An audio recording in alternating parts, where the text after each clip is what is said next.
በሰማይትነት የሚወድቁትን ወገኖቻችንን እነሱን ስንመለከት ሌላ ኃይል የለንም። ኃይላችን መለኮታዊ ስልጣን የሆነ የእግዚአብሔር የበረታ እጁ ናት። ሁሉ ጊዜ ይጠብቀናል። ኃጢአት ውስጥ እንኳን ሆነን እኛን ስለሚነፍቀን ስለሚወደን ይጠብቀናል። በኃጢአት ውስጥ እንኳን ሆነን በበደል ውስጥ እንኳን ሆነን ይፈልገናል። ከበደል እንድንወጣ ይጠብቀናል። አምላካችን አጋዥ ነው። አምላካችን ሲደክመን ያነሳናል፣ ስንወድቅ እንነሳለን። ሁሉ ጊዜ በወደኩበት ቤት መቼም በዓለም ላይ አግኝቼ ኖሬ ደስ ብሎኝ ከመኖር ይልቅ በእግዚአብሔር ቤት እጣል ዘንድ መረጥኩ ነው የሚለው ቅዱስ ዳዊት ሲናገር። በእግዚአብሔር ቤት ቢወድቁ ማግኘት ስላል ዓለም ላይ በጣም ብዙ ፍትህ የተጓደለበት ከመኖሩ የተነሳ ትንሽና ትልቅ የሚል ነገር አለ። በዛ መልኩ ድሃው ይበደላል፣ የሚችለው ደግሞ በዳይ ይሆናል። ሁሉም ግን በእግዚአብሔር በበረታችው በእግዚአብሔር እጅ ግን ሁሉም ሰው ዋጋውን የሚያገኝበት ዘመን አለን። በድሃውም ዘንድ ላይ ያለውን የድሃውን ፍርድ አታጣም። ፍትህ ማለት እውነትን ከሐሰት ለይቶ ማሳየት ስለሆነ አንተ ከራስ ጋር ታረቅ ይላል። ከራስ ጋር ከውስጥ ጋር ሰላምን ፍጠር፣ ሰማይና ምድር ካንተ ጋር መታረቅ ይጀምራሉ። በውስጥ ያለው ሰላም ሲኖር ሰማይና ሰማይ ሳይቀር በሰማይ ያሉት በምድርም ያሉት ሳይቀሩ ከኛ አይምሮ በላይ የሆኑት ነገሮች እርቅን ይጀምራሉ። ባንተ ውስጥ ሰላም ሲኖር አለመልሶ በሺህ የሚቆጠሩት ሰዎችን ሰላምን ያገኛሉ ይላል። ሰላም የሌለው ሰው ስለ ሰውነት አይራራም፣ ጨካኝ ነው። ውስጣዊ ሰላም የሌለው ሰው በፍጹም ስለ ሰዎች ሰላም አይጨነቅም። ውስጣዊ ትህትና የሌለው ሰው በፍጹም ስለ ሰዎች ትህትና ሊረዳ አይችልም። ለዚህ ነው ብዙ ሊቃውን ሲናገሩ አብዝሖ ትህትና ከሞኝነት ቁጥር ነው ይላሉ። ዓለም ትሁት ስንሆን ሞኞች አድርጋ የአይምሮ ህመምተኞች አድርጋ ነው የምታስበን። ትህትና ግን አምላካችን ኢየሱስ ክርስቶስን ያስተማረን። በዓለም ኃጢአተኛ በደለኛ ናት ብለው የከሰሷትን እንኳን ሴት ከሳሾችሽ ወዴት አሉ? ከናንተ መካከል ኃጢአት የሌለበት ሰው ይውገራት። ሁሉም ኃጢአቱ ተናበበ። ሁሉም ዘንድ የሚነበብ የተሸፈነ ኃጢአት አለ፣ ግን የኛ ሳይሆን የሌሎች ነው የሚታየን። ስለዚህ ግፎች የሚበዙት ለዚህ ነው። የራስህን ኃጢአት ተመልከት። ሁሉንም ነገር በመናገራቸው ፈሪሳውያን አዋቂዎች ሆነው ነበር የሚታዩት። ዝቅ ማለትን አልለመዱም። ዝቅታን ከመጻሕፍት ቢነገራቸውም በተግባር ሊተረጉሙት አይቻሉም። አሁንም ቅዱስ ይስሐቅ ሶርያዊው ሲናገር ምን ይላል? አንተ በምድር ላይ ስትኖር ነው ማለት አላዋቂ ሆነህ ኑር ይላል። ማለት ዕውቀትን ንቆት አይደለም። ምክንያቱም አንተ ከምታውቃቸው ዕውቀቶች የበለጠ የማታውቃቸው አሉና። ውስጣዊ ሰላም ጸጥታ ማለት ነው። የአይምሮ መረጋጋትን ገንዘብ ማድረግ ማለት ነው። በልብ ጸጥታ ውስጥ መኖር ማለት ነው። ወይም ደግሞ ንጹህ ጸሎት የምትባላለች መጀመሪያዎቹ ዘመን ላይ የነበሩ ሐዋርያን አበው የሚሏት የአይምሮ ጸሎት ወይም የልብ ጸጥታ ጸሎት ይሏታል። ምንም ቃላት ሳይናገሩ የምትጸልዩት ጸሎት ወይም ደግሞ አጭር የክርስቶስ ጸሎት ይሏታል። ኪሪየ ለይሶ አቤቱ ይቅር በለኝ። ሁሉም ሰው የሚጸልያት አሁንም ተቀምጣችሁ እኔም ቆሜ ሁሌም እንጸልያት እየሰራን እየወጣን ይቅር በለን። ትሕትናን ነው የሚገልጸን፣ እሱ ዝቅታን ነው የሚገልጸው። ስለዚህ በየት ቦታ መናገር እንዳለብህ ወቅ፣ የት ቦታ ደግሞ መናገር እንደሌለብህ ወቅ ነው ያለው። በእምነት ሲመጣ ዝም በል እያልን አይደለም። እምነቴማ ይሄ ነው አግባብ በሆነ መልኩ መግለጽ መቻልን። አዋቂ ሆነ ከምትሰቃይ አላዋቂ ሆነ መኖር ይሻልሃል ይላል። ብዙ የአቤል ደሞች ነው በዓለም ላይ የሚጮሁት።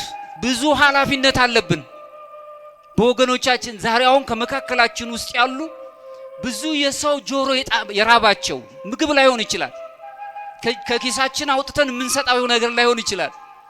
የሰው ጆሮ የሚጠብቁት የሰው አለ የሚሉ ከጎረቤቶቻችን ከወገኖቻችን አሉ። ጩኸታቸው ወደ እግዚአብሔር ዘንድ የደረሰ የት አለ እኔ አላውቀውም የምንልበት ዘመን አይደለም። እኔ ብቻ ልኑር የምንለው አይደለም። ምክንያቱም ይቺ ዓለም የተሰጠችው በጋራ እንድንኖርበት ነው። በትዕቢትና በትዕዝት ኖሮ ግን አፋዊ ውጫዊ ገጽታቸው ትሁት መምሰል ሆኖ የሚመሰል ከሆነ አንድ ቀን ግን ውስጣዊው ነገራችን ይወጣል፣ ማንነታችን ይጋለጣል። ራሳችንን መምስለን ነው መኖር ያለብን። ራሳችንን ፈልገን ማግኘት ነው ያለብን። ርኩሳት መናፍስ የተወሰነ ውጫዊ ነገሮችን መምሰል ይችላሉ፣ ግን ውስጣዊውን ነገር ማግኘት አይችሉም። እግዚአብሔር ትሕትናን ግን ለምን ፈለገ ብለን እንጠይቅ ይችላል። እግዚአብሔር በፍጹም ከስነ ምግባራት መካከል ውስጥ መሰረት የሆነውን ራሱ ፍቅር እንኳን ትልቁ ቢሆንም ትሕትናን ግን በጣም ይወዳታል። በስመ አብ ወወልድ ወመንፈስ ቅዱስ አሐዱ አምላክ አሜን። ኦ እግዚእ ኢየሱስ ክርስቶስ ወልደ እግዚአብሔር ሕያው ከሰት አየንተ አልባቢነ ወአብርሃ አየንተ ህሊናነ ከመ ንለቡ አንብቦ መጻሕፍቲከ አረጋዊ መንፈሳዊ። አምላካችን እግዚአብሔር የእግዚአብሔር አብ ልጅ ቃል እግዚአብሔርን በምንሰማበት ጊዜ ቃል እግዚአብሔርን በምናነብበት ጊዜ አይነ ልቦናችንን ግለጥልን፣ አይነ ህሊናችንንም አብራልን። አሜን። አይትቱ እንከ እርሳክሙ ታሕተ እዴሁ ለእግዚአብሔር ጽንዕት ከመ ያዕልክሙ አመ ይሄውጻክሙ። እግዚአብሔር የምትወዱ የእግዚአብሔር ቤተሰቦች ካህናት አባቶቻችን፣ የዚህ ታላቅ ዋና ካቴድራል አስተዳዳሪ መላከ ብርሃን ሙላት፣ እንዲሁም ወንድማችን መምህር ምስክር ላይከ ጴጥሮስ ነው ጳውሎስ ወንድማችን፣ እንዲሁም ደግሞ ዘማሪና አሁን ጡም የሆነውን ዜና ስንሰማ ስናደምጥ የነበረው ወንድማችን ሊቀ መዘምራን ወንድማችን ቴዎድሮስ፣ በዜማው በጣም የምንወደው የምናገኘው ሁላችንም የምንደሰትበት የምንጽናናበት መዝሙር ብቻ ሳይሆን ትምህርት የሆነ ሕይወት ያለበት ነገር የምናደምጥበት ወንድማችን ዲያቆን ሽመልስ አባታችን፣ እንዲሁም ሊቃውንተ ቤተ ክርስቲያን የዚህ ታላቅ ካቴድራል የስብከተ ወንጌል ክፍል ኃላፊዎች የሆናችሁ ስብከተ ወንጌልም ውስጥ የምትሳተፉ ዘማሪያንንና እዛ ደግሞ ያሉ ወንድሞቻችን አሉ። የዝማሬውን ጣዕም ድምቀት እንዲሰጥ የሚያደርጉ ወንድሞቻችን፣ ዲያቆናት፣ የእግዚአብሔር ቤተሰቦች፣ ምእመናን፣ እናንተ በሁላችሁም እናቶች፣ ህፃናት፣ አረጋውያን፣ አባቶች እንደምን አረፈዳችሁ። ቸርነት የባህር የሆነ አምላካችን እግዚአብሔር ለዚህ ሰዓት ስላደረሰን ስሙ የተመሰገነ ይሁን። ሰዓሊተ ምሕረት ምዕራገ ጸሎት እመቤታችን ጣዕሟን በልቦናችን ፍቅሯን በልቦናችን ጣዕሟን በአንደበታችን ላይ ታሳድርብን። እንደ እግዚአብሔር ፈቃድ ባለው ደቂቃ ለመነጋገር የምንሞክራቸው ነገሮች በተወሰነ መልኩ በዚህ ቀን በአዘቦቱ ቀን ከሚነበቡት የቅዱስ ጴጥሮስ መልእክታት መካከል ውስጥ የምናያቸው የመጀመሪያው ጴጥሮስ ምዕራፍ 5 ከቁጥር 6 ላይ ያለውን ኃይለ ቃል ቅድም የተናገርኩትን በዛ ላይ መሰረት አድርገን ለማየት እንሞክራለን። ትምህርታዊ ነገር እንጂ ስብከታዊ ነገር እንዳልሆነ እንድትረዱልኝ ይፈልጋለሁ። ከኔ ጋር ናችሁ? ስለዚህ ምናልባት ወደ ራሳችሁ እንድትወስዱት የኦርቶዶክስ እሳቤውን እንድታውቁ፣ ይሄ ኦርቶዶክሳዊ ማንነት የሚባል አለ፣ ኦርቶዶክሳዊ ቅኝት አለን እና በዛ ውስጥ የምንኖርበት እንድታስቡት እንግዲህ በጊዜው ከፍ እንዲያደርጋችሁ ከከበረው ወይም ከበታችሁ ካለው ከበረታውና ሁሉን ነገር ማድረግ ከሚችለው ከእግዚአብሔር እጅ በታች ራሳችሁን አዋርዱ፣ ዝቅ ዝቅም አድርጉ። ይህንን ከቅዱስ ጴጥሮስ መልእክት ላይ የመጀመሪያው ጴጥሮስ መልእክት ምዕራፍ 5 ከቁጥር 6 ላይ የምናገኘው ኃይለ ቃል ነው። ይህንን ኃይለ ቃል መሰረት አድርገን ለመነጋገር እንሞክራለን። ቃሉ ምንድነው የሚናገረው? ለማን ነው የሚለው? ለምን ለኛስ የሚለውን ነገር አብራችሁ እንድታዩልኝ ነው። ስለዚህ እንደ ርዕስ ሊሆን የሚችለው ነገር የትህትና መሰላል ወይም ሰዋስው እስከ እግዚአብሔር መንግስት የሚያደርግ ሱታፊ አምላክ የሚለው ሊሆን ይችላል። ሱታፊ አምላክ ምክንያቱም ኦርቶዶክሳዊ ትምህርት ህሳቤ ወይም ራሱን በግሪክኛው ፍሮኒማ ተብሎ የሚጠራው እግዚአብሔርን ወደ መምሰል የምንቀርብበት በአማልክት ዘበጸጋ የሚያሰኘንን ወደ እግዚአብሔር እኛ ሰዎች ሆነን ተፈጥረን ክቡራንን ንዑዳንን ወደ እግዚአብሔር የምንሄድበትን ጥበብ እናገኘው አንዱ መንገድ የሥነ ምግባር መንገዶች አንዱ ትሕትናን ነው። ራሳችሁን በሱ ከበታች አድርጋችሁ ዝቅ አድርጋችሁ አዋርዱ ነው እንደሚለን። ዝቅ አድርጉት እያለ የሚነግረን እናያለን። ከቅዱሳት መጻሕፍት ውስጥ በጣም ከሚመሰገኑ በጎ ምግባራት ከሚባሉ አንዱ ወይም እነዚህ አበይት ስነ ምግባራት ከሚባሉት ውስጥ በነገረ መለኮት ጥናት ውስጥ ካሉት አንዱ ትህትና ነው። ዝቅ ማድረግ ወይም በግሪክኛው ኬኖሲስ የሚሉትን ራስን ዝቅ ማድረግ፣ ባዶ ማድረግ። ራሱ ክርስቶስ እኛን ሆኖ የመላእክትን ባህሪ አልነሳም፣ ነገር ግን ራሱን ባዶ አደረገ ነው የሚለን ቅዱስ ጳውሎስ ሲነግረንና ዝቅ ማለትን መልመድ እንድንችል ዛሬው መልእክቴን ያስረዳናል። የጥቅሱ ሰዎች በነገረ ድህነት ውስጥ እንዴት መመላለስ እንዳለባቸው የሚነግረን ነው። ኦርቶዶክሳዊ ተዋሕዶ ቤተክርስቲያን ውስጥ እንደምንማረው ትህትና የብዙ ነገሮች ሁሉ ቁልፍ መሰረት ነው። ትሁት የሆነ ሰው ዓለም አይወደውም፣ አይፈልገውም። ምክንያቱም ዓለም ለሱ የተዘጋጀ አይደለም። ብዙ ጊዜ ትዝርት ያለበት ትዕቢት የሚነገርበት ነው ያለው።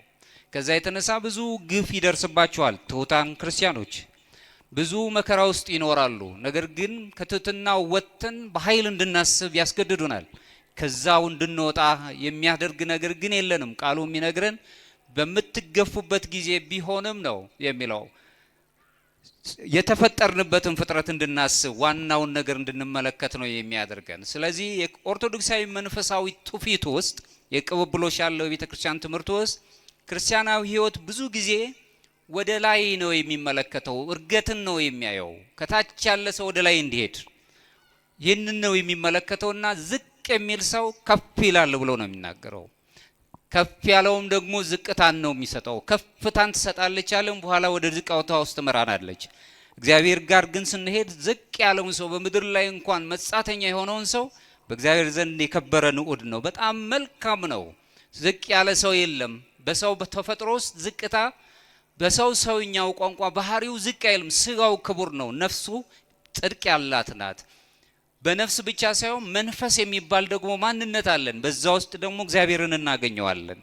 የክርስቲያን በጎ አድራጎቶቹ መልካም መካከል ውስጥ ትልቁ ነገር ትህትና በመንፈሳዊ ሕይወት ውስጥ ማዕከላዊ ስፍራን ይዞ ነው የሚገኘው።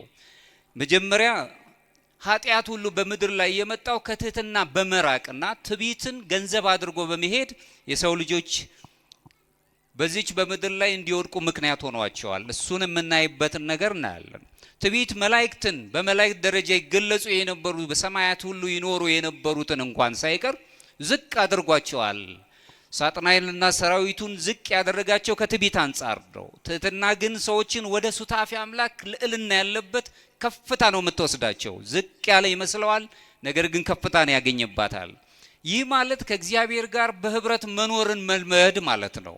በዚህ ውስጥ ስንኖር ከፍታችን ከፍተኛ ነው፣ ወደ ላይ ነው የምንሄደው፣ በልዕልና እንገለጻለን። ሰው በሰውነቱ የማይቆጠርበት ዓለም ላይ ነው የምንኖረው። ሰዎች አብዛኛውን ጊዜ ትመለከቱ እንደሆነ አይደለም በሀገራችን በሌላውም ዓለም ላይ ብትመለከቱ ሰው ሆነን ተፈጥረን የሚያምር ልዕልናን አግኝተን ተፈጥረን በወንዝ የሚቆጠር ማንነት ተሰጥቶን ለመሞት በጣም እየጣርን ያለው ተቸግረን ያለ ነው። በዚህ ውስጥ ስለምንኖር ስቃያችን የበረታ ነው። ይህንን ስንመለከት ትዕቢት በራሱ መላእክትን ማዋረድ ከቻለ በዓለም ላይ ያለው የትዕቢት የትዕዝርት ቋንቋዎች ምንጊዜም ሲያዋርዱ ነው የሚኖሩት። ቅዱስ ጴጥሮስ ይህንን ትዕቢትን የሚመስል ነገር ትተን በእግዚአብሔር እቅፈታ ሁሉም በሚችለው አምላክ ዘንድ ዝቅ በሉ እያለ ነው የሚነግረን። ሊቃውንቱ ሲናገሩ አንድ ቃል አላቸው። የበላይን ማክበር ትክክል ነው ይላሉ፣ አቻን ወይም እኩያን ማክበር ደግሞ ተገቢ ነው።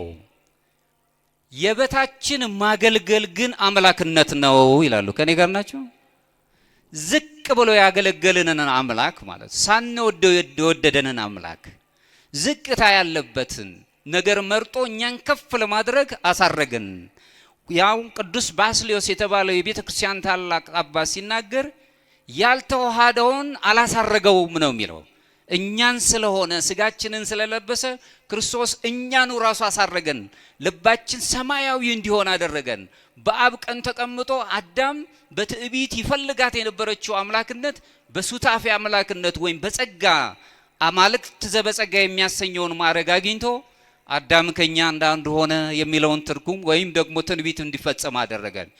ክብራችን ልዕልናችን ሱታፌ አምላክ ማግኘት ነው፣ ከፍታ ነው፣ በምድር ላይ እንደው ችግር ደርሶብን እንድንኖር አይደለም እግዚአብሔር የፈጠረን። ቅዱስ ጳውሎስ ጴጥሮስ እዚሁ ላይ ሲናገረን ምንድነው የሚለው? ምእመናኑ ወደ ከፍታ እንዲያስቡ የበረታችውን እጅ የከበረችዋን ነገር እንድናገኝ ከእግዚአብሔር እጅ በታች ራሳችንን ማዋረድ ማለት ምን እንደሆነ ሲያስረዳ እንዲህ ይላል። እንግዲህ በጊዜው ከፍ ያደርጋችሁ ዘንድ ከበረታችሁ ከእግዚአብሔር እጅ በታች ራሳችሁን አዋርዱ። አንደኛ ጴጥሮስ ምዕራፍ 5 ከቁጥር 6 ላይ ሄለንና መልሰው የከበረችው የእግዚአብሔር እጅ ምን እንደሆነች ደግሞ ይነግረናል። የከበረችው እጅ ምን ማለት ነው? ያንን ማስተዋል እንዲነግረን እንፈልጋለን። ብዙ ጊዜ ሰዎች በእውቀት ላይ ብቻ ነው። እውቀት ሂደት እንጂ ፍጻሜ ሆኖ አያውቅም። አዋቂነትን አይደለም ቤተክርስቲያን እውቀት አያስፈልግም ሳይሆን አዋቂነት አይደለም ፍጻሜያችን፣ መንፈሳዊነት ወይም ቅድስናን አግኝቶ መኖር ነው። በቅዱስ መጽሐፍ ውስጥ የበረታችው የእግዚአብሔር እጅ ተብላ የተገለጸችውን የሚነግረው መለኮታዊ ኃይሉ የእግዚአብሔር መለኮታዊ ኃይል ሰው በምድር ላይ ሲሰቃይ የእግዚአብሔር መለኮታዊ ኃይሉ ያጽናናዋል። በሞት ጥላ ውስጥ እንኳን ስንወርቅ እሱ በህይወት ይገልጠናል። ሞታችንን ስለሞተልንና በትንሣኤው ስለገደለልን ህይወት እናገኛለን። በሰማዕትነት የሚወድቁትን ወገኖቻችንን እነሱን ስንመለከት ሌላ ኃይል የለንም። ኃይላችን መለኮታዊ ስልጣን የሆነ የእግዚአብሔር የበረታ እጁ ናት። እሱን እናያለን። ሌላው ጥባቆቱ ነው። ሁል ጊዜ ይጠብቀናል። ኃጢአት ውስጥ እንኳን ሆነን እኛን ስለሚነፍቀን ስለሚወደን ይጠብቀናል። በኃጢአት እንደ ዓለም ከሆነ ግን ይጠለናል። በኃጢአት ውስጥ እንኳን ሆነን በበደል ውስጥ እንኳን ሆነን ይፈልገናል። ከበደል እንድንወጣ ይጠብቀናል። አምላካችን አጋዥ ነው። አምላካችን ሲደክመን ያነሳናል፣ ስንወርቅ እንነሳለን። ለዚህም ነው እንግዲህ ሁል ጊዜ በወደኩበት ቤት መቼም በዓለም ላይ አግኝቼ ኖሬ ደስ ብሎኝ ከመኖር ይልቅ በእግዚአብሔር ቤት እጣል ዘንድ መረጥኩ ነው የሚለው ቅዱስ ዳዊት ሲናገር። በእግዚአብሔር ቤት ቢወድቁ ማግኘት ስላለ ቢያጡም ደግሞ የሚፈልጉት ነገር ተሟልቶ ስለሚገኝ ሁል ጊዜ ከእግዚአብሔር ጋር መኖርን እንመርጣለን። እሱ ብቻም አይደለም፣ የበረታቸው የእግዚአብሔር እጅ በሕዝቡ መካከል መከራ እንኳን ሲወርድ የማዳን ስራውን ይያያል። በጣም ሐዘኖች ሲበዙ፣ ጭንቀቶች ሲኖሩ፣ በእያንዳንዱ ቤት ስቃዮች ሲኖሩ እንኳን እግዚአብሔር ሁል ጊዜ የበረታ እጁን ይልክልናል። ስለዚህ እንጽናናለን። ሌላ ኃይል የለንም። በዚህ ህይወት ውስጥ እንኖራለን። ሙሴን እንኳን ብናየው ለምሳሌ ሲናገር ምን ይላል? እስራኤላውያንን ሲያሳስባቸው ጌታ አምላክህም ከዚህ በበረታ እጅ እንዳወጣህም አስብ እያለ ነው። በበረታ እጅ ከመከራ የሚያወጣው የሰው ኃይል አይደለም። ከመከራ የሚያወጣን የኛ ጥበብ እውቀት አይደለም። ሁሉን ማድረግ የሚችል የፍቅር አምላክ የደሃ አባት የሆነ አምላካችን ኃይሉን ሲልክልን ከምንጨነቅበት ነገር ያወጣናል። የበረታ የእግዚአብሔር እጅ፣ የእግዚአብሔር የጥበቃው እንክብካቤ የበረታ እጅ ተብሎ ተገልጿል። በፈጠረው ፍጥረትና በእኛና በፍጥረታቱ መካከል ልዩ የሆነ ግንኙነት እንዲኖረን፣ ኃላፊነት እንዲሰማን ጥበቃ ይኖረናል፣ እንክብካቤ ያደርግልናል። ሌላው እግዚአብሔር ሁላችንንም በፍቅር ተግሳጹ ይጎበኘናል። ልጆቹ ስለሆነን ይወደናል፣ ያፈቅረናል፣ መጽናናትን ይሰጣናል። ዓለም ግን የሚያስጨንቀን ነው፣ አለቀልህ ነው የሚለን። እግዚአብሔር ጊዜ አለው፣ በጊዜው ነው ሁሉን ነገር የሚሰጠን። የእግዚአብሔር ጥበቃው በፈተናዎችና በመከራዎች አሁን በምንሰማቸው ጆሮን ጭው በሚያደርጉ ነገሮች እንኳን ሳለን ሁልጊዜ በሚያስደንቅ ጥበቃው ይጎበኘናል፣ ያጽናናናል። ጊዜዎቹ ለጊዜው እንሰጠዋለን። የእግዚአብሔር ስልጣን ራሱ ፍጹም ስልጣን ያለው እግዚአብሔር ነው። በእኛ ህይወት ላይ ያለው ስልጣን እግዚአብሔር ነው። በሁሉም ነገራችን ላይ እግዚአብሔርን መመልከት እንድንችል የበረታውን የእግዚአብሔር እጅ ብሎ ተገለጸ።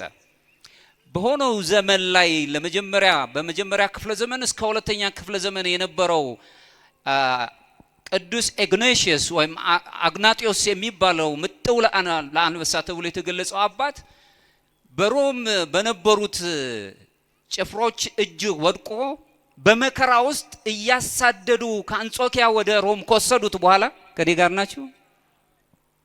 ያን ጊዜ የእግዚአብሔር እጅ ከሱ ጋር እንዳለች ሲመለከት በሮም የነበሩት ክርስቲያኖች ይህ ደግ አባት በእነዚህ ጨካኞች እጅ እንደወደቀ ሲመለከቱ መማለጃ ሰጥተው ሊያስመልጡት ወደዱ።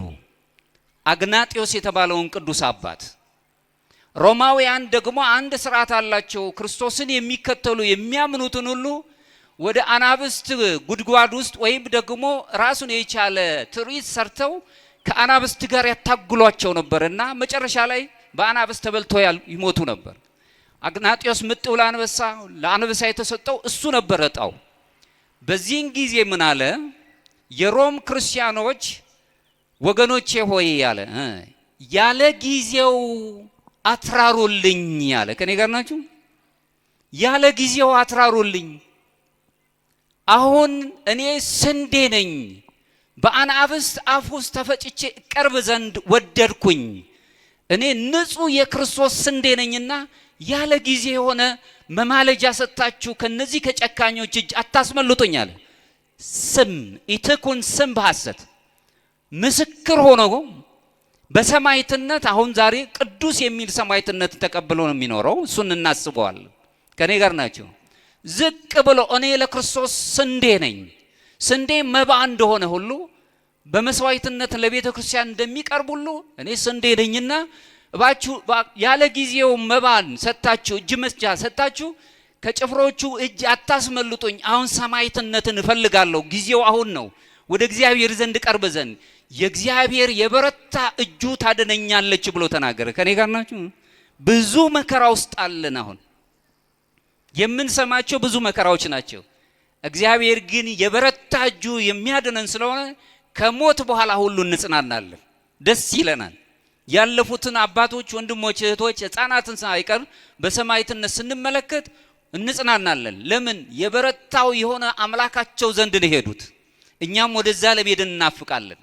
ሁልጊዜ ግን ኃይላችን እግዚአብሔር ነው ብለን በሱ እንመካለን። የእግዚአብሔር ፊቱ ራሱ በእግዚአብሔር ፊት ዝቅ ብለን የምንታይበትን ራሱ የትህትና ዝቅታን ትርጉሙን ቅዱሳት መጻሕፍት በሰፊ ነው የሚያስረዱን። በእግዚአብሔር ፊት የሚኖረው ትህትና እግዚአብሔርን ፈቃድ መፈጸምን ከራሳችን ምኞት ይልቅ የእግዚአብሔርን ፈቃድ መፈጸምን ይመለከታል። የእግዚአብሔር ፈቃድ ምንድነው ነው? እኔን የምትወዱ ከሆነ ትእዛዜን ፈጽሙ አለ በዮሐንስ ወንጌል ላይ ራሱ አምላካችን ኢየሱስ ክርስቶስ። ትእዛዙ ምንድነው ብለን ስንጠብቅ እርስ በርሳችሁ ተዋደዱ አለ። የእርስ በርስ መዋደድ ጥርጉን ሲያሳየን ደግሞ የራሱን ሕይወት አሳልፎ ከመስጠት የበለጠ ምን ፍቅር አለ አለ። የፍቅር ጥጉ በልቦና ላይ የተተከለ የመውደድ ኃይል ነው። ራሳችንን አሳልፈን በዚህ ከቁሳዊው ዓለም ሐሳብ ወጥተን ከኔ ይልቅ እኛ የሚለውን ሐሳብ ይዘን የምንሄድበት በሕይወት የምንገለጽበት ሰዋዊ ጠባያችን በተግባር የሚገለጽበት ከኔነት። ምክንያቱም የሰው ልጅ ብቻውን ይሆን ዘንድ መልካም አይደለምና ነው የሚለው መጽሐፍ ሲነግረን። ለአዳምና ለሔዋን የተነገረ ቢመስልም ለሁላችንም ነው። ሰዎች ከሰዎች ጋር ነው የሚያምርባቸው። አንዱ ባንዱ መጽሔት ነው፣ መስታወት ነው መኖር የሚችለው። በምድር ላለው ለማንኛውም ሰው ሰውነቱ ገዝፎ የሚታየን ከሆነ አሁንም ወደ እግዚአብሔር የበረታ ክንዱ እጁ ስር እንደወደቀን ወደ ልልና እንቀርባለን። የሱን ፈቃድ እናስባለን። የእግዚአብሔር ፈቃድ ራሳችሁን አሳልፋችሁ ስጡ ነው የሚለን። አፍቅር ቢጸከ ከመ ነፍስከ፣ ራስን በምትወድበት የመውደድ ቋንቋ ሌላን ወገንን ውደደው ነው ያለው።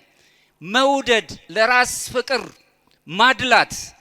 ሰው ራሱን የሚወድ ከሆነ ተፈጥሮውን ያከብራል፣ ፍጥረታትን ይወዳል። አሁን ትልቅ ችግር የገጠመን ራስን በመውደድ ራስ ወዳድ የሚባል ቃላት እንሰማለን። ሰው ራሱን እየወደደ አይደለም ያለው፣ ለራሱ ጥቅም ብቻ ነው የቆመ ያለው። እኔ ብቻ ላግኝ፣ እኔ ብቻ ልብላ ልጠጣ፣ እኔ ብቻ ልኑር የሚል ቅዠት ውስጥ ነው ያለው። በጣም ተቸግረን ያለው። በዚህ ውስጥ ብዙ ሰዎች ይሰቃያሉ። በእግዚአብሔር ጥበቃ ውስጥ መኖር ራሱ የትህትናን ገጽታን እናያለን።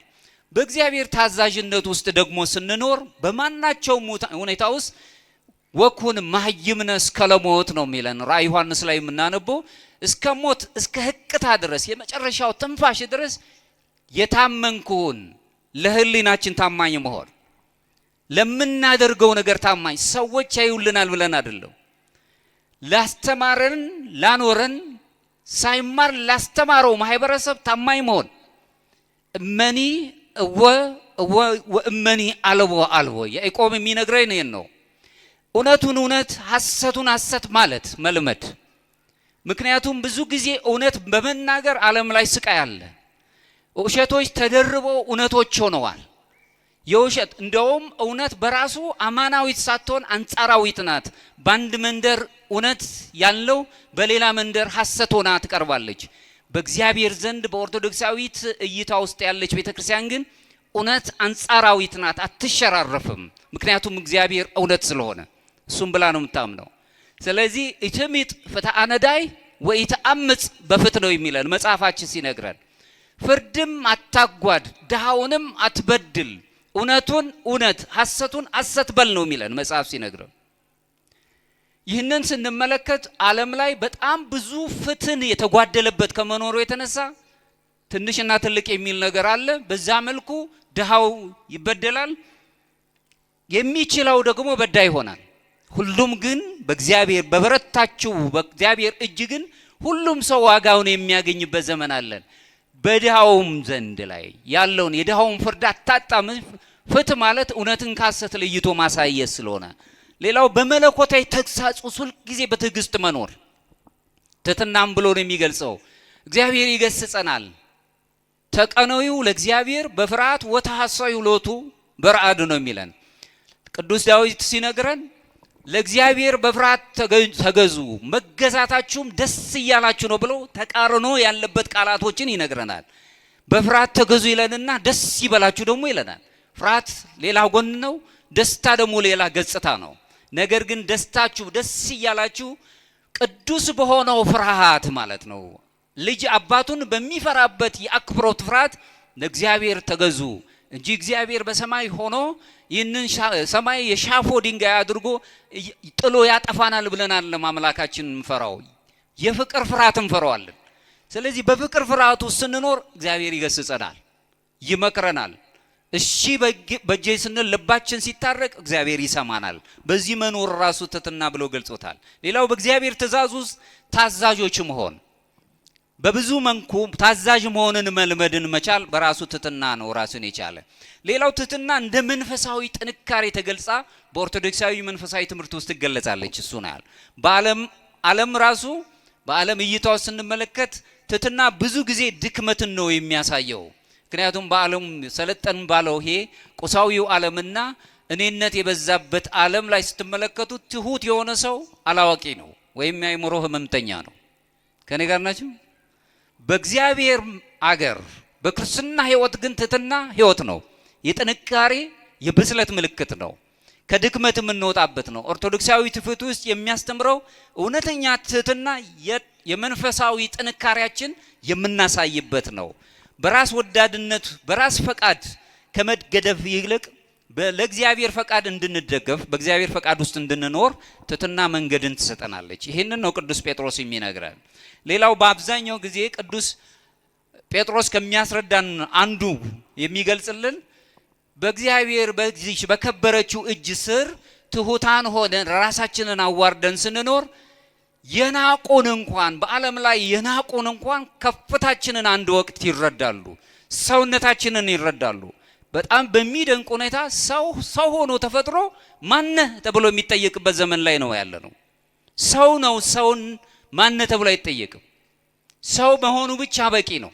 ለዚህም ነው በአምስተኛው ክፍለ ዘመን የተነሳው ታላቁ የቤተ ክርስቲያን አባት ቅዱስ ዮሐንስ አፈወርቅ ሲናገር አንተ ለድሃው ስትሰጠው ጎጡን፣ ጾታውን፣ ሌላው ይቅርና ሃይማኖቱን ብለህ አትስጠው፣ ዝም ብለህ ስለ ክርስቶስ ስጠው ነው። ሰውነት ነው የነገሰው እዚህ ውስጥ። ሰውነት በሰውነቱ ከኔ ጋር በእምነት ስለሚመሳሰለኝ ብቻ አይደለም። በሰውነቱ ክርስትና የሚነግረን ለማንም ሰው ሰዋዊ የሆነ ስሜታችን መግለጽ ስንጀምር ወደ ስነ ምግባር ጠባይ ከዛም መንፈሳዊ የሚባለው ልዕልና መያዝ እንጀምራለን። በመጀመሪያው ሰዓት ላይ ከድቀት ውስጥ የሚነገረው ውድቀት በትዕቢት ምክንያት ከወደቀው መካከል የሚታወቀው ሳጥናኤል ነው። ሳጥናኤል ብዙ ጊዜ ተተርኮልናል፣ ሰምተነዋል። ኢሳይያስ ላይ ግን አንድ ቃል ይነገረናል። ትንቢተ ኢሳይያስ ምዕራፍ 14 ከቁጥር 12 እስከ 15 ላይ አንተ የንጋት ልጅ አጥቢያ ኮከብ ሆይ ይለዋል። በፊት በነበረው ክብሩ እንዴት ከሰማይ ወደክ፣ አሕዛብን ያዋረድክ አንተ ሆይ እንዴት እስከ ምድር ድረስ ተቆጠርክ? ወደ ሰማይ አወጣሃለሁ፣ ዙፋኔንም ከእግዚአብሔር ከከዋክብት በታች ከፍ አደርጋለሁ። በሰሜንም ዳርቻ በመሰብሰቢያውም ተራራ ላይ እቀመጣለሁ። ከደመና ከፍታ በላይም አርጋለሁ፣ በልዑልም እመሰገናለሁ አልህ። ነገር ግን ወደ ሲኦል ወደ ጉድጓድ ጥልቅም ትወርዳለህ አለው። ከኔ ጋር ናችሁ? ይህንን አስቦ ሁሉን ማድረግ እችላለሁ፣ ከፍ ያለውንም ቦታ ላይ ያገኛለሁ፣ ልዕልናም ቦታ ሆናለሁ፣ የፍጥረታት ሁሉ ገዢ ሆናለሁ አልክ። ግን ይህ አልተሳካልም። ከፍታን በትዕቢት ስትመርጥ ያገኘኸው ግን ሲኦል የሚባለው ድቀት ነው ብሎ ነው ይነግራል። ስለዚህ ከፍታን በምድር ላይ ስንፈልግ አግባብነት ባለው መልኩ ከሌለ የሚጠብቀን ይሄ መሆኑን እንረዳለን። ቅዱሳት አባቶች ሐዋርያት አበው በአንድ ድምጽ የሚስማሙበት እዚህ ላይ ያንን ብሩህ መልአክ የነበረው ወደ ጋኔንነት ነው የተቀየረው። ሳጥናኤል ፍጹም የሆነው በትዕቢቱ ምክንያት የወደቀበትን ትዕቢት ምን ያህል እንደምታዋርድ እናያለን። ሰውነትን ስንንቅ ትዕቢትን ገንዘብ እያደረግን ነው። ሰውነታችንን ሲንቁን ማክበር በራሱ ከራስ ነው የሚጀምረው። ሰላም ከራስ ነው የሚጀምረው ወገኖቼ። ማክበርን ያለመደ ሰው ሊከበር አይችልም። በትዕቢት የሚኖር ሰው ትሁት የሆነን ሰው አያገኘውም። ምናልባት ለጊዜው ስልጣኑን አይቶ ጎንበስ ሊለት ይችላል፣ ግን ፍጹም ትሕትና አይደለም። በዛ ውስጥ ሊገለጽ አይችልም። አባ ይስሐቅ ሶርያዊው ሲናገር ምን ይላል? አንተ ከራስ ጋር ታረቅ ይላል። ከራስ ጋር ከውስጥ ጋር ሰላምን ፍጠር፣ ሰማይና ምድር ካንተ ጋር መታረቅ ይጀምራሉ ይላል። ከኔ ጋር ናችሁ? ከኔ ጋር ናችሁ? በውስጥ ያለው ሰላም ሲኖር ሰማይና ሰማይ ሳይቀር በሰማይ ያሉት በምድርም ያሉት ሳይቀሩ ከኛ አይምሮ በላይ የሆኑት ነገሮች እርቅን ይጀምራሉ። ባንተ ውስጥ ሰላም ሲኖር አለመልሶ በሺህ የሚቆጠሩት ሰዎችን ሰላምን ያገኛሉ ይላል። ሰላም የሌለው ሰው ስለ ሰውነት አይራራም፣ ጨካኝ ነው። ውስጣዊ ሰላም የሌለው ሰው በፍጹም ስለ ሰዎች ሰላም አይጨነቅም። ውስጣዊ ትሕትና የሌለው ሰው በፍጹም ስለ ሰዎች ትሕትና ሊረዳ አይችልም። ለዚህ ነው ብዙ ሊቃውን ሲናገሩ አብዝሖ ትሕትና ከሞኝነት ቁጥር ነው ይላሉ። ዓለም ትሁት ስንሆን ሞኞች አድርጋ የአእምሮ ሕመምተኞች አድርጋ ነው የምታስበን። ትሕትና ግን አምላካችን ኢየሱስ ክርስቶስን ያስተማረን። ለዚህም ነው ይህንኑ አንቀጽ በተነተነበት ትርጉሙ ላይ ቅዱስ ዮሐንስ አፈወርቅ ሲናገር ምን ይላል? ትዕቢት የገሃነመ እናት ናት፣ ትሕትና ግን የሰማይ እናት ናትና ይህችን ያዛት ይላል። ከኔ ጋር ናችሁ? ትዕቢት የገሃነመ እናት ናት። ትዕቢት ግን ራሱ ትሕትና ግን ፍጹም ለሆነ የሰማያዊ ልዕልና የምናገኝባት ወደ ሱታፊ አምላክ የምታቀርባን ስለሆነች እሷን አግኛት እያለ ታላቁ አባታችን ይነግራናል። እዚሁ ቃሉ ላይ ሲያስረዳን ትዕቢት ለማንኛውም መንፈሳዊ ነገር እንቅፋት ሆኖ ነው የምናየው። ኦርቶዶክሳውያን እኛ የባህል አስተዋጽኦዎች አይደለንም። በባህል አስተዋጽኦ ውስጥ የምንኖር ሰዎች አይደለም። እኛ እግዚአብሔር ራሱ ኦርቶዶክሳዊ እይታችን ነው መጥራት አለበት የሚባል የመንፈስ መንገድ ነው ያለ። በመንፈሳዊ ሕይወት ውስጥ የምንኖር ነን። እዚሁ ላይም ደግሞ የሌው ቅዱስ ኢሬኔስ የተባለ ታላቅ አባት ሲያብራራ ምን ይላል? ሰዎችን አዳም የወደቀበትን ውድቀትን ተመልክቶ እንደ ራሱ እንደ እግዚአብሔር ትሆናላችሁ ተብለው አዳምና ሔዋን የወደቁበትን አንቀጽ የተነተነበት ቦታ ላይ ምን ይላል? ሰው ከመጀመሪያው ጀምሮ አምላክ ሆኖ አልተፈጠረም አለ ቅዱስ ኢሬኔስ። አምላክ ሆኖ አልተፈጠረም። ነገር ግን አምላክን መምሰል መለኮታዊ ባህሪን የሚካፈልበት ሱታፊ አምላክ የሚያገኝበትን ችሎታ ግን ሰጠው፣ እንዲህ ሆኖ ተፈጠረ ይላል። ከኔ ጋር ናችሁ? በአርአያውና በአምሳሉ ሲፈጥረን እግዚአብሔርን ወደ መምሰል የምንመጣበት ነገር አዳም በትዕቢት ምክንያት እባቡ ካሳተው በኋላ ሔዋንን ካሳታት በኋላ ወደ ምድር ሲወርዱ አዳም በስቃይ ውስጥ ነው የነበረው። ጉቶ ስር ነበር የተደበቀው። የዓለም ምሳሌ ወደ ሆነችው የት ነው ያለው ተብሎ የአምላክ ድምጽን በሰማ ሰዓት ራቁቴን ነኝ በጉቶ ስር ነው ያለሁት ነው ያለው። ራቁትን መሆንን ማን ነገረ? ከሱታፊ አምላክ ስንወጣ ከመንፈሳዊ እይታችን ስንርቅ አሁንም የለበስነው ልብስ ራሱ አይከልለንም። መንፈሳዊ ርቃን ይሆናል ህይወታችን። ከመንፈሳዊ ነገር የራቀን እንሆናለን። ልክ ይህንን ካገኘ በኋላ አዳም በደሉ እንደተሰማው ሲያቅ መጀመሪያ የሰው ልጅ ሲፈጠር ግን አምላክ እንዲሆን አይደለም፣ እኛ አምላክ እንሆናለን አይደለም፣ አምላክን ግን እንመስላለን። በአርአያው በአምሳሉ ስለተፈጠረን አምሳል አርአያ የሚባል አለን። አሁን በጥምቀት አዳም ከወደቀ በኋላ በጥምቀት ያ የደበዘዘው ልጅነታችን ተመለሰልንና የሥላሴ ልጅነት አገኘን። አሁን የሥላሴ ልጅነት አለን። የሚቀረን ግን እግዚአብሔርን መምሰል ነው። እሱ ደግሞ በጥረት እግዚአብሔር በረዳን የእግዚአብሔር ጸጋን ይዘን ከኛ ጋር ባለን መንፈሳዊ አገልግሎትና የምስጢራት የቤተ ክርስቲያን ተካፋይነት ወደዛ እንቀርባለን። ሱታፌ አምላክ የምንለው ቴዎሲስ በግሪክኛው ብለን የምናነሳው ይሄንን ነው። ቅዱስ ኢሬኔስ የሚያነሳው ይሄንን ነው። እንግዲህ በዚህ ምክንያት ወደ ነገረ ድህነት ታሪክ ውስጥ እንሄዳለን፣ የዳንበትን ህይወት እናያለን። በሌላው መልኩ ግን ፍጹም ትህትናን ከአምላካችን ነው የተማርነው። ከሱ ስለተማርን የትህትና ፍጹም ምሳሌ ተብሎ የተገለጸ አምላካችን ኢየሱስ ክርስቶስ ነው። ለዚህም ነው ቅዱስ ጳውሎስ ሲናገር በፊልጵስዩስ መልእክቱ ላይ ምዕራፍ 2 ከቁጥር 8 ላይ ራሱን አለ አምላካችን ኢየሱስ ክርስቶስ አዋረደ ለሞትም፣ ይሄውም የመስቀል ሞት እንኳን የሆነውን የታዘዘ ሆነ ነው የሚል። ራሱን ባዶ አደረገ። ስለኔ ስለናንተ ስለ አዳም ስለ ፍጥረታቱ ስለ ሰው ልጆች ብሎ አምላካችን ራሱን ዝቅ አደረገ። ከፍታን የተመኘ አዳምን ትሕትና ያስተምር ዘንድ ዝቅ አለ አምላክ። ከፍ ሊያደርገን ዝቅ ብሎ መጣ። ከፍ ብሎ በመስቀል ላይ ታየ። በመስቀል ላይ ተሰቅሎ አይደለም ነፍሳዊ ባህሪያችንን ሰውነታችን ግርማ አገኘ። እሱ ደመግቦ አልነበረም ነው የሚለን መጽሐፍ ሲነግረን።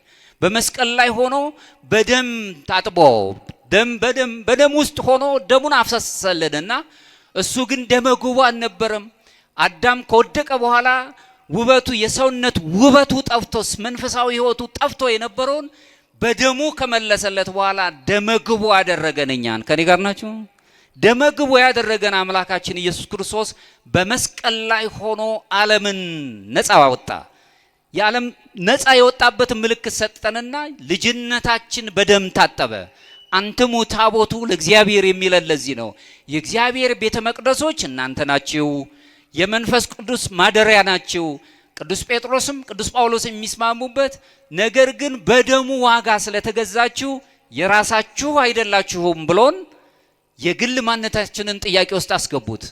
በግል ማንነት ውስጥ ጥያቄ ውስጥ ሆነን እያለን ገና እሱ መልስ ሳያገኝ እንዴት ነው የሰው ልጅ በወል ማንነት ስቃይ ውስጥ የሚገባው? አንተ ከዚህ ነው የመጣው፣ አንተ ከዛ ነው የመጣው ለምን ይሰቃያል? ቤተ ክርስቲያን የሁሉ ናት። ዮሐንስ አፈወርቅ ሲናገር ቤተ ክርስቲያን የፍርድ ቤት ወይም የፍርድ አደባባይ አይደለችም፣ ነገር ግን ህሙማን የሚፈወሱባት ሆስፒታል ናት። የቤቱም አለቃ ወይም ደግሞ ህሙማንን የሚፈውሰው ደግሞ ራሱ ሐኪሙ መድኃኔ ዓለም ክርስቶስ ነው። እንደራሴዎቹም ካህናት ናቸው ብሎ ቅዱስ ዮሐንስ አፈወርቅ ያስቀምጣል። አድሎ የለባትም፣ ሁሉንም ነው የምታገኝ። በየትኛውም ከዚህ አካባቢ ከዚህ ነው ያለው የቆዳ መልክ የንግግር የቋንቋ ዘይቤ ባለበት አትለካውም። ለሁሉም እኩል የሆነች ቤተ ክርስቲያን ሁሉንም የምትይዝ። ምክንያቱም አራቱ ባህሪያት ይስማሟታል። ቤተ ክርስቲያን ቅድስት ናት፣ አሐቲ ናት፣ አንዲት ናት፣ በሁሉ ለሁሉ ያለች ናት፣ ኮለንታዊት ናት ወይም ዓለም አቀፋዊት ናት፣ ሐዋርያዊት ናት፣ ሐዋርያትን ፍኖት ተከትላ የምትሄድ ናት። በዚህ ጸባይ አራቱ ባህሪያት ከአራቱ ባህሪያት ውስጥ አንዱን ባህሪያት ያነሳች ቤተ ክርስቲያን ዘክርስቶስ አትባልም። ይህ ለኛ ህይወት የሚስማማ ነው ወገኖቼ። በአንድነት እንድንኖር እግዚአብሔር ይፈልጋል። ምክንያቱም እኛ የእግዚአብሔር ቤተ መቅደሶች ነን። በአንድ ሐሳብ እንዲኖሩ ቅዱሳኑ ደጋጎቹ በአንድ ሐሳብ ይኖሩ ነበር። ሐዋርያቱ እግዚአብሔር መንፈስ ቅዱስ በዛ ነው የወረደላቸው። እንደገናም ደግሞ ቅድስናን እኔ ቅዱስ እንደሆንኩ እናንተም ቅዱሳን ሁኑ ብሏል። በቅድስና ውስጥ ነው የተለየ አኗኗር ነበር የሚኖሩት። ሰውነትን አክብረው መንፈሳቸውን ጠብቀው የነፍስ ሰዎች ሆነው የሚኖሩ ነበር። አልፎም ደግሞ ለሁሉም በሁሉም የተሰጡ ነበሩ። የገሌ ወገን የሚባል ማንነት አልነበራቸውም። ሐዋርያቱ አባቶቻችን በፍጹም ከዚህ ወገን የሚባል ነገር የላቸውም። ክርስቶስም በተናገሩ ቁጥር በዓለም ዘንድ ያለውን ሽታ ሁሉ የመቀየር ጸጋ ነበራቸው። ከዚህ አልፎ ደግሞ ሐዋርያቱን እንደመራቸው ምጥው ሆረ ሄደ ነው የሚለው ራሱ ለሰማዕትነት የተሰጡ ሐዋርያዊ ስራን የሚሰሩ ስለነበሩ እነዚህ ትርጉሞች እኛን የሚስማሙን ናቸው።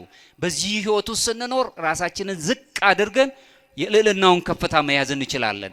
ክርስቶስ ለኛ የትህትናችን ዝቅ ማለታችንን ወደ እግዚአብሔር ወደ ሰዎች ስንቀርብ ዝቅ ማለታችንን ይቀበላል። አሁን ቅድም የተናገርኩት ብዙ ጊዜ በዓለም ላይ ስንመለከት ስልጣን ያላቸውን ከፍታ ላይ ያሉ ድምጻቸው የሚሰማ ሰዎችን ዝቅ እንላቸዋለን።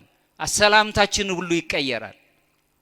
አቻ እንኳን ያሉን ሰዎች እንኳን ጓደኞቻችንን የምንለዋወጠው ነገር መሆን ስላለበት ብቻ እናደርጋለን። ዝቅ ያለውንማ እንረሳዋለን። ዝቅ ያለውን ማገልገል ነው አምላክነት ብለው የሚገልጸው፣ ዝቅ ብሎ መገልጸት። ስለዚህም ነው ቅዱስ አትናቴዎስ ዘእስክንድርያው ሲናገር ምን ይላል? ሰው እግዚአብሔርን ለመቀበል ብቁ ይሆን ዘንድ ቃል ሥጋ ሆነ ነው የሚለው። ቃል የተባለ መድህን ክርስቶስ አምላካችን ከሰማይ ወርዶ ዝቅ ያለውን አዳምን ባህሪውን ከፍ ሊያደርግ እኛን ከፍታችንን ሊመልስልንና ወደ ቀደመ ክብራችን ሊመልስ ቃል ወልደ እግዚአብሔር ኢየሱስ ክርስቶስ መድህን ዓለም እሱ ሰው ሆነ፣ ዝቅም አለልን። ሁሉን ማድረግ የሚችል አምላክ በትህትና በግርግም ውስጥ ተወለደ። እነዚህ እንስሶች እስትንፋሳቸውን ለገሱት። የትህትና ባለቤት የሆነው አምላካችን በምድር ላይ መጥቶ እረኞቹ የተናቁት የነበሩት ከብት ጠባቂዎች መጥተው አመሰገኑት። ዝቅ ብሎ ታየ። ሁሉን ለኔም ለናንተም ትልልቅ ነገር የሰጠ አምላክ፣ ከፍተኛ ቦታን ያደለን አምላክ እሱ ዝቅ ብሎ በዝቅታ ውስጥ ከፍታችንን ሳለልን አመጣልን። እሱም ማየት የምንችልበት ነው። ከዚሁ ጋር እንግዲህ ዮሐንስ ወንጌል ምዕራፍ 13 ከቁጥር 10 ላይ 14 ላይ እንግዲህ ይላል፣ እኔ ጌታና መምህር ስሆን እግራችሁን ካጠብኩኝ አለ መድህን ዓለም ክርስቶስ፣ እናንተ ደግሞ እርስ በርሳችሁ እግራችሁን ትታጠቡ ዘንድ ይገባችኋል። ምሳሌ ለመሆን መጣ። ዝቅ ማለትን በጣም በዓለም ኃጢአተኛ በደለኛ ናት ብለው የከሰሷትን እንኳን ሴት ከሳሾችሽ ወዴት አሉ አለ። ከናንተ መካከል ኃጢአት የሌለበት ሰው ይውገራት። ሁሉም ኃጢአቱ ተናበበ። ሁሉም ዘንድ የሚነበብ የተሸፈነ ኃጢአት አለ፣ ግን የኛ ሳይሆን የሌሎች ነው የሚታየን። ስለዚህ ግፎች የሚበዙት ለዚህ ነው። የራስህን ኃጢአት ተመልከት። ሁሉንም ነገር በመናገራቸው ፈሪሳውያን አዋቂዎች ሆነው ነበር የሚታዩት። ዝቅ ማለትን አልለመዱም። ዝቅታን ከመጻሕፍት ቢነገራቸውም በተግባር ሊተረጉሙት አይቻሉም። አሁንም ቅዱስ ይስሐቅ ሶርያዊው ሲናገር ምን ይላል? አንተ በምድር ላይ ስትኖር ነው ማለት አላዋቂ ሆነህ ኑር ይላል። ማለት ዕውቀትን ንቆት አይደለም። ምክንያቱም አንተ ከምታውቃቸው ዕውቀቶች የበለጠ የማታውቃቸው አሉና፣ ስለዚህ አላዋቂ ሆነ መኖር ይሻላል። በመናገር በትዕቢት ስቃይ ውስጥ ከምትገባ አለ ዝም ማለትን ምረጥ። ዝም በላል። ከኔ ጋር ናችሁ? ዓለም ብዙ ጩኸት አለው። የእግዚአብሔር ሰዎች ያዳምጣሉ እንጂ አይጮሁም። ብዙ ነው የሚሰሙት። ዝም በል እምተናብቦ ይሄ ይሳርመሞ ከመናገር ዝምታ ይሻላል። ቅዱስ ዳዊት ሲናገር ደግሞ ራሱን የሚያነው ለአንደበቴም ሲም እግዚኦ አቃቤ ለአፉዬ፣ ለአንደበቴ ጠባቂ ንዘዝላት። እቺ ምላስ እሳት ስለሆነች አገርን ቃላቶቻችን አገር መጠገን አገር ማፍረስ ስለሚችሉ ህዝብን ስለሚያጠፉ በቃላት ብዙ ሰዎች ስለሚሞቱ በቃላት ብዙ ሰዎች ስለሚጠገኑ መልካም ሲሆን፣ ስለዚህ አለመናገርን ዝምታ ምረጥ። አለመናገር ግን ማለት ዝም ማለት ግን አለመናገር ማለት አይደለም። የት መናገር እንዳለብህና የት መናገር እንደሌለብህ መለየት ማለት ነው። ከኔ ጋር ናችሁ?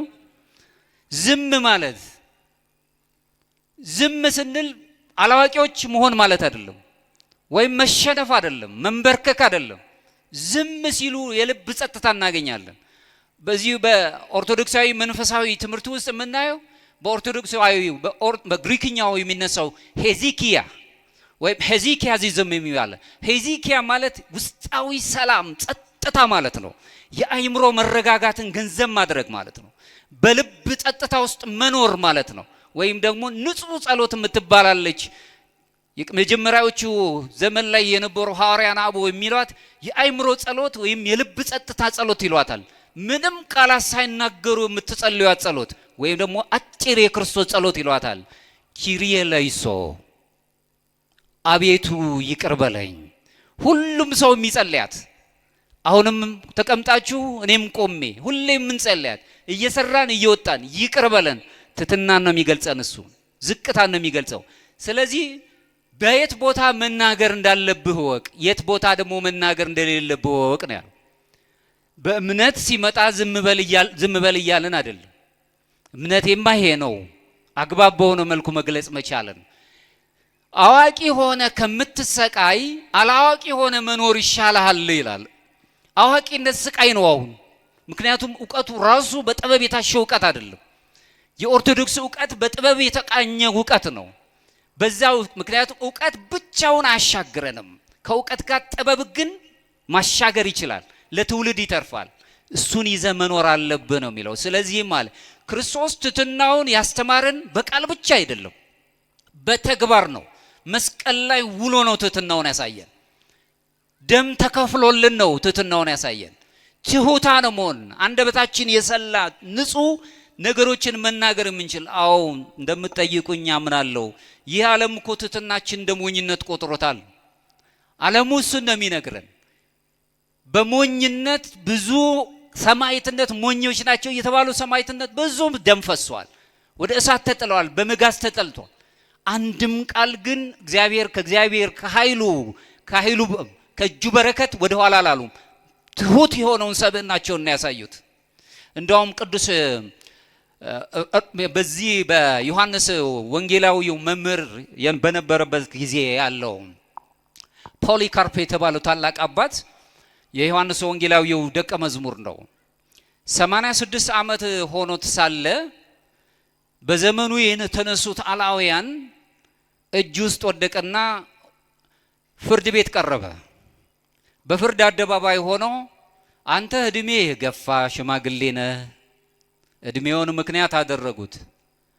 ስለዚህ ራስህን አድን፣ ክርስቶስን ካድና ሙት አሉት፣ ወይም ነፃ ሁን አሉት። ከኔ ጋር ናችሁ? ክርስቶስን ካድን። ቅዱስ ፖሊካርፕ የተናገረው የትሕትና ቃል ግን ምን አለ?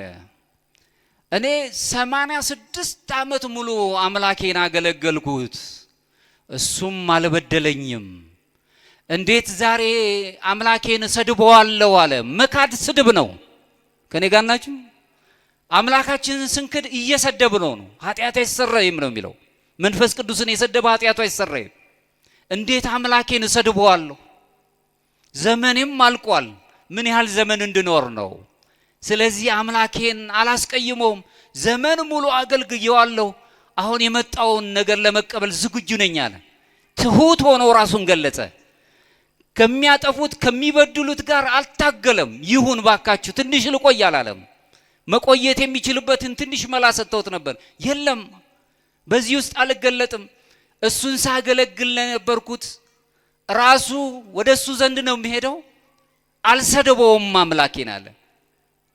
የቅዱሱን በረከት ከኛ ጋር ያሳድርብን። እግዚአብሔርን ስናከብር ራሱ የጥበብ ቃላቶች ሁሉ ይሰጡናል።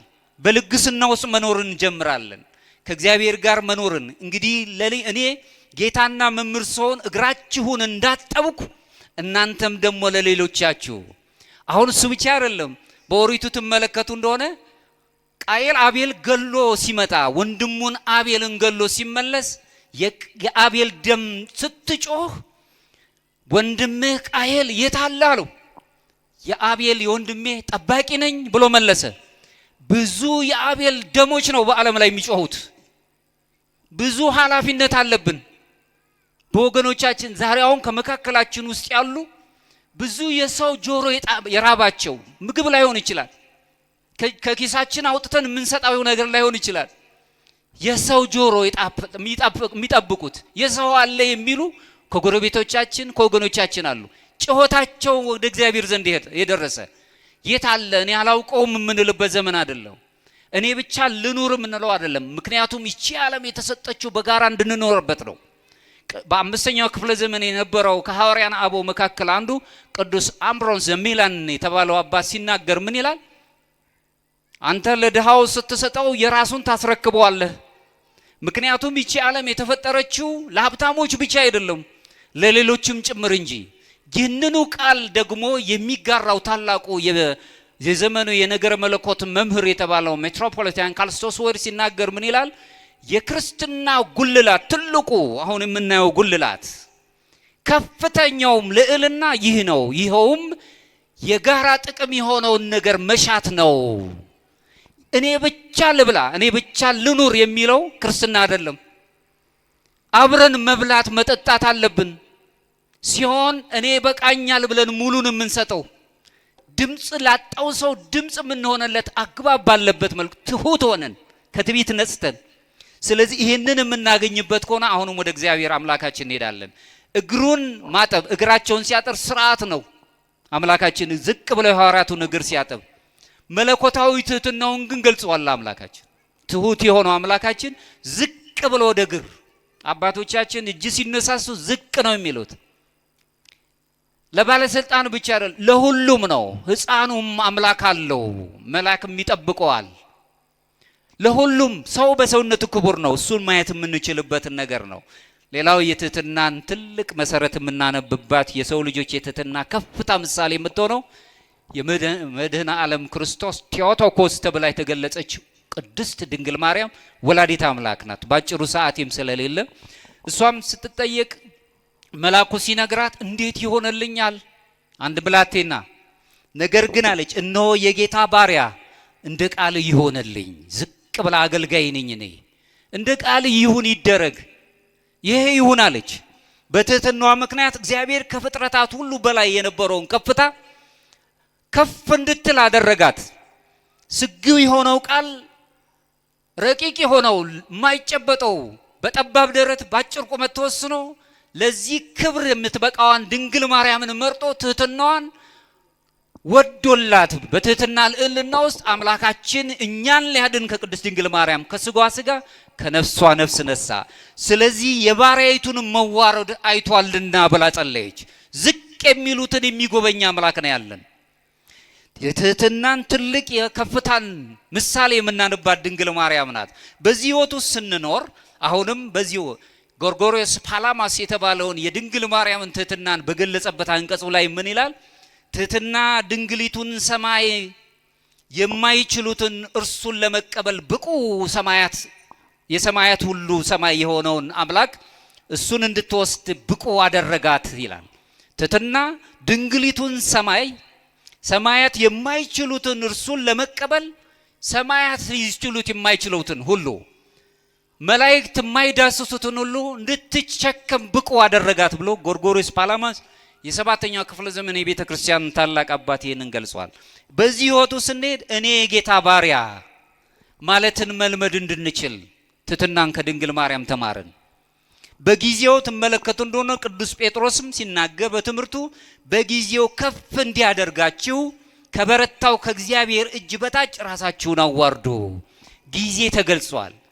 በጊዜው ዝቅ እንዲያደርጋችሁ ወላዲተ አምላክ ትህትናዋን ወደ ከፍታ እንድንመጣ ወላዲተ አምላክ የሚለው ልዩ የሆነውን ማንም የማይችለውን ለድንግል ማርያም ብቻ የተሰጠውን ክብር አግኝተን አምላካችንን እኛን ሆኖ ከኃጢአት በስተቀር እኛን ሆኖ ሁሉንም ነገር የኛን ግፍ ሁሉ ተቀብሎ ሰዎች አልወደዱትም፣ እሱ ወዶን እሱ በትህትና ተገልጾ የሚያደርጉትን አያውቁምና ይቅር በላቸው ሁሉን በደል እየፈጸሙበት ዝቅ ብለን እሱን እንድንመስል ትምህርት አስተማረን። ከድንግል ማርያም የምንማረውም አንዱ ይሄ ነው። ትህትና ኦርቶዶክሳዊ መንፈሳዊነት ላይ መሰረት ጥሎ ነው የሚሄደው። በዚህ ሕይወት ውስጥ እንድንኖር ነው። ትህትና ራስን ከማታለል ነፃ ያወጣናል። ትሁት ስንሆን ራሳችንን አናታልልም። በእግዚአብሔር ፊት ፍቅርን፣ እውነታን ሁሉ የምንገልጽበትን የእውነት ሰዎች ያደርገናል። እውነት መናገር መቻልን። እውነት ስንናገር ብዙ ጊዜ ችግር ይገጥመናል። በእውነት ስንኖር ግን ትህትና በራሱ ቅዱስ ይስሐቅ ሶርያዊ ሲናገር ምን ይላል? እዚህ ላይ ትህትና የመለኮት ልብሱ ናት ነው የሚለው። ከኔ ጋር ናቸው። ትህትና ለመለኮት ለአምላካችን ራሱ ልብሱ ውበቱ ናት። የሚደነቅበት የሚመሰግንበት ነው። ይህንን መለኮታዊው የሆነውን ዝቅ ብሎ እኛን እንደወደደንና እርቃናችንን የነበረው በአዳም ምክንያት ጸጋችን ተገፎ የነበረውን መለኮታዊውን የሆነ ሱታፌ አምላክ የሚባለውን አማልክት ዘበጸጋ የሚለውን ነገር ሊሰጠን ሊያለብሰን አምላካችን ወደዚህ ምድር ወርዶ ዝቅ አለልን። በምድር ላይ ኦርቶዶክሳውያን እኛ ዝቅታን እንደ ሞኝነት መቁጠር የለብንም። ትሁታን መሆን ነው። የሆነ ወቅት ላይ ሰዎች ይማራሉ፣ መመለሳቸው አይቀርም። እንዲመለሱ ነው መጸለይ ያለብን። እዚሁ ላይ ፈሪሳዊውን ብትመለከቱ አንድ ፈሪሳዊና ቀራጩ ብዙ ጊዜ ተመራቸዋል። ወደ ቤተ መቅደስ ሲገቡ ፈሪሳዊ ሰው በመመጻደቅ እንደዚህ ኃጢአተኛ ሰው ስላላደረከኝ አመሰግንሃለሁ፣ ያ ቀራጩ ደግሞ አምላኬ ሆይ ከፍ ብዬ አንተ ማየት የሚያስችለኝ ምንም በጎ ነገር የለኝም፣ ዝቅ ብሎ አቤቱ ማረኝ። ከኔ ጋር ናችሁ? ዝቅ ሲል ከዛ በኋላ አምላክ ሲናገር ምን አለ? መልሶ ያለው ከዚያ ይልቅ ይህ ጻድቅ ሆኖ ወደ ቤቱ ተመለሰ። ዝቅ ስንል ቅድስናን፣ እውነትን፣ ጽድቅን ይዘን ወደ ቤታችን እንሄዳለን። ዝቅ ማለትን መልመድ። ዝቅ ብለን ነው የቅድስት ቤተ ክርስቲያንን አውደ ምሕረት ምን ስመው። ዝቅ ስንል ከፍታን ያድለናል አምላካችን። በዚህ ታሪክ ውስጥ ኦርቶዶክሳዊ ትርጓሜውን በደንብ ማየት አለብን። ነገረ ድህነትን በዚህ ውስጥ ስለምናይ ራሱን የቻለ ነገር ድህነት የሚገኘው በውጫዊ ተግባር ላይ ውጫዊ የሆነው ነገራችን ብቻ እንደው ትሁታን ስለሆነን አይደል። ውስጣዊ የሆነ የሚታገለን የትዝርትና የትዕቢት መንፈስ መውደቅ አለበት። እሱ ሲወድቅ አሁንም እግዚአብሔር ወደ ምሕረቱ ይወስደናል። እሱ ማየት የምንችልበት ነው።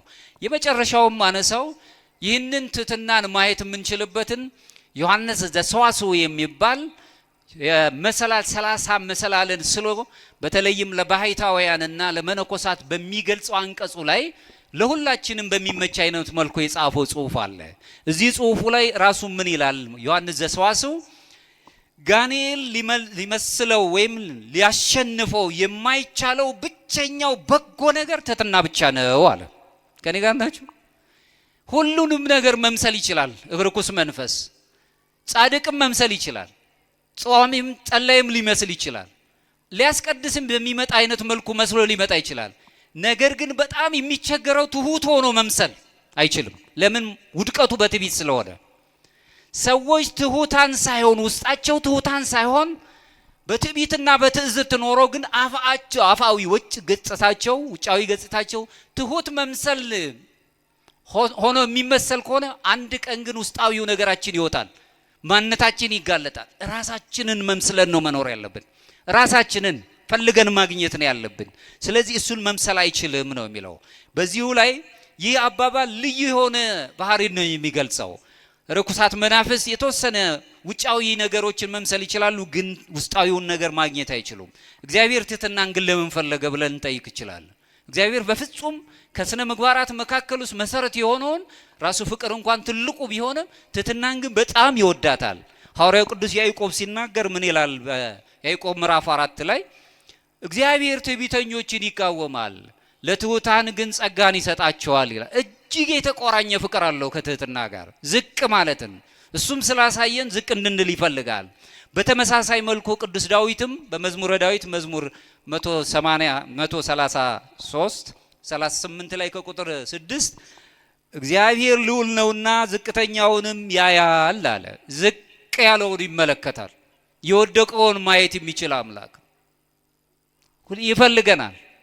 ዝቅ ያለውን የተሰቀለው አምላክ ሁላችንንም ይፈልጋል። የሚጠለው የለም። ትሑት ሰውነት መልካም የሆነ ስጦታም አለው። ይህም በበጎ ሕይወቱ የሚገለጽ ነው። ስለዚህ ትዕቢት ራሱ መሰረታዊ ነገሩ ምንድነው? እኔ እችላለሁ ነው የሚለው፣ አደርገዋለሁ ነው ትዕቢት።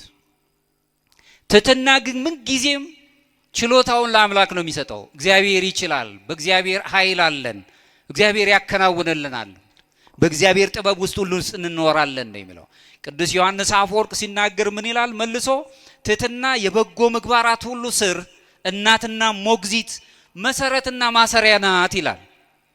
ለሁሉ ነገር ማሰሪያችን ትሕትና ናት። ፍቅር አለን እንኳን ብለን ፍቅራችን በትሕትና መገለጽ ካልቻለ አሁንም የከሸፈ ነው የሚሆነው። በዚህ ህይወት ውስጥ እንድንኖር ቅዱሳን አባቶቻችን መምሰል የምንችልበትን ነገሮች ማየት አለብን።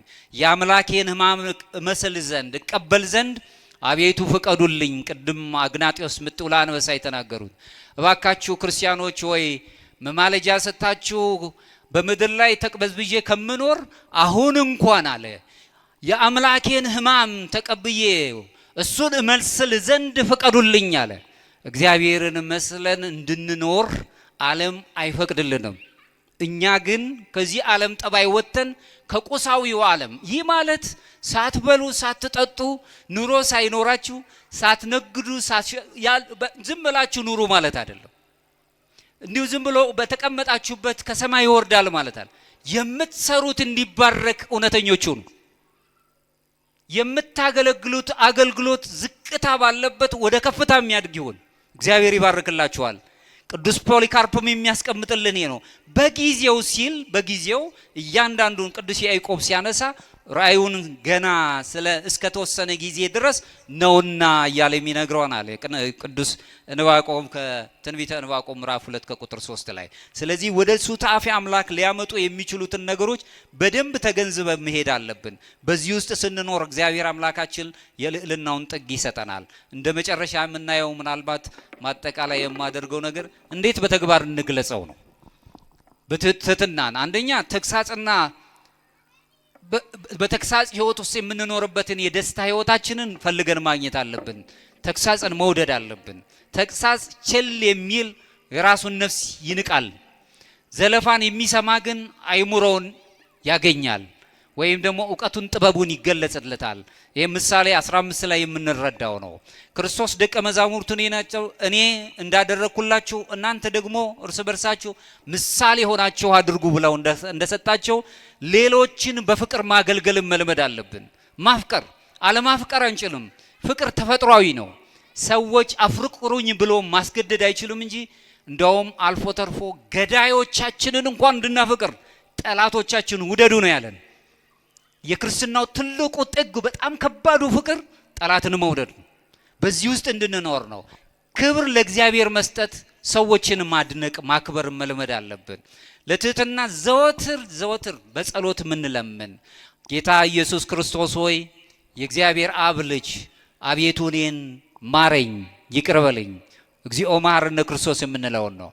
ከዕለት ወለት ሁል ጊዜ በንስሐ ውስጥ መልመድ ቅዱስ መጽሐፍ ለምሳሌ ስናነሳው መጽሐፍ መነኮሳት ንስሐ ሰተውበት ጸጋ እምድህረ ጸጋ ነው የሚላት። ንስሐ ማለት በጥምቀት ካገኘናት በጥምቀት ያገኘነው ልጅነት ከሱ በኋላ የምናገኛት የይቅርታ በር ነው የሚላት። አረቦናት ብሎ ነው የሚያስቀምጠው። ይቅርታ የምናገኝባት ነው። ሞትን ማሰብ ብዙ ጊዜ ከብደናል። ሰው እንዴት ሞትን አስብ ይባላል? ጨለማ ይመስላል። ሞትን ማሰብ ግን ለክርስቲያኖች የልዕልና ጫፍ ነው። ሰው መሄዳችን አንቀርም። መሞት ማለት ግን መጨረሻ መሆን ማለት አይደለም። ለክርስትና ሌላ ህይወት የምንኖርበት ጅማሮ ነው። ሰማያዊ ህይወታችንን የምንጀምርበት ነው። ሁሌ ሞት ስናስብ ግፍ ይቆማል። ሞት አለብኝ ስንል እጃችንን በሰዎች ላይ ማንሳት፣ ሰይፍ ማንሳት፣ ሕፃን ልጅ ያለውን ማህፀኑ ውስጥ ያለውን ይህንን በሰይፍ በስለት እንዲጠፋ ያደርጋል። ሞቱን የሚያስብ ሰው ግን ምንጊዜም ለሰው ልጅ ክብር አለው፣ በክብር እንዲገለጽ ያደርገዋል። ቅዱሳንን ህይወት ሁልጊዜ ማጥናት፣ ህይወት አድርጎ መኖር። ቅዱሳን በተግባር ላይ የዋለችው ትህትናቸው ፍጽምት ናት። የነሱ ህይወት ጸጋቸው እጅግ ረቂቅ ስለሆነ ሰዎችን ወደ ማድነቅ እንሄዳለን። ሰው መደናነቅን መልመድ አለብን። እሱ እኮ ብለን እንዲህ ያለው ግን ብለን ከምናፈርስ ሰዎች መልካም። አሁን ዘማሪው ሊቀ መዘምራን ሲዘምሩ ሰምታችኋል አይደል? ግልጽ ነው አይደል? ማድነቅን መልመድ አለብን። በሱ ውስጥ እግዚአብሔር ነው የምናደንቀው። ሰዎችን ስናገን የእጁን ስራ የሆኑትን ስናደንቅለት አምላካችን እሱን እያደነቅነው ነው። ስንዘምር በዝማሬ ውስጥ ጣዕመ ዜማውን ስንሰማ ቅዳሴውን ስናደንቅ ተሳትፎ ይኖረናል። ከእግዚአብሔር ጋር መኖር እንጀምራለን። ያን ጊዜ አድናቆታችን ከፍታ ይሆናል። ተራ የአፍ አድናቆት ብቻ አይደለም። እንዴት አድርጎ ዝማሬውን አቀረበው ወንድማችን ሊቀ መዘምራን ቴዎድሮስ። ከአንደበት ይወጣና ልባዊ እንድንሆን ያደርገናል። ዝቅ ማለት እንማራለን። እሱን መያዝ አለብን። ሌላው በሚስጥራት የቤተ ክርስቲያን ውስጥ ተሳታፊ መሆን አለብን። ስጋውን ደሙን ተቀብለን ንስሐም ተቀብለን ወደ ጥምቀት ያመጣንን አምላክ ቅባሜሮን ያገኘንበት የታተምንበት ሱታፊ አምላክ ለማግኘት የምንሄድበት በንስሐው ስንኖር አሁን ልዕልናውን ከፍታውን ማግኘት እንጀምራለን። ወደ ከፍታው የሚያደርሰንን ዝቅ የማለትን ህይወትን ገንዘብ አድርገን በእርገት የገለጸን አምላካችን ወደ ከፍታው እንዲወስደን ከትዕቢት የነጻ ኦርቶዶክሳዊ ልቡና ሊኖረን ይገባል። በዚህ ውስጥ ዓለም ራሱ የሚነግረን ከፍ ማለትን ማግነንን ነው። ክርስቶስ የሚነግረን ግን ራሳችሁን ካዱ ባዶ አድርጉ ነው። ዓለም የሚነግረን ክብርን ፈልጉ ነው የሚለን። ክርስቶስ ግን ትሑታንን ሁኑ፣ ትሑትን ሆናችሁ ተገለጹ ነው የሚለን። ስለዚህ በትሕትናው ስንገለጽ ሕይወታችን የተቃኘ ይሆናል። እግዚአብሔር በእኛም ጋር ይኖራል።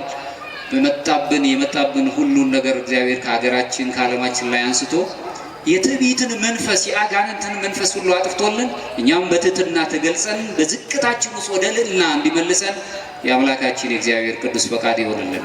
የድንግል ማርያም ረድኤት በረከት ከእኛ ጋር ይሁን። መልአኩ ይርዳን። ቅዱስ ሚካኤል በቸርነቱ ይጠብቀን። ሀገራችን ኢትዮጵያን ሰላም ያደርግልን። ይቆየን።